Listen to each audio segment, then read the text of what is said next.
On December 19, 2022, a stakeholders workshop took place at the Indian Institute of Technology Madras.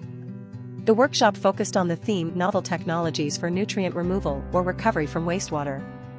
The workshop commenced with insightful opening remarks from Professor Legay Philip, setting the stage for the discussions to come.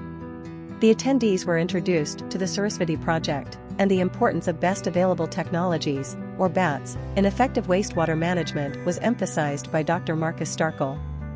The first panel of the workshop focused on an in-depth exploration of existing regulations and standards in the field of nutrient removal and recovery from wastewater. In the second panel session, 5 panelists delved into the potential drivers of technology advancements in nutrient removal and recovery from wastewater.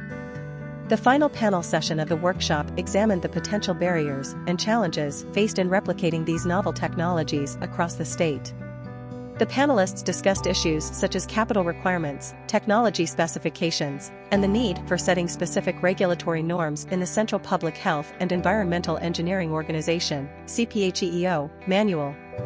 Over the course of the workshop, a total of 15 esteemed panelists provided valuable insights and perspectives, contributing to the collective knowledge and understanding of novel technologies for nutrient removal and recovery from wastewater.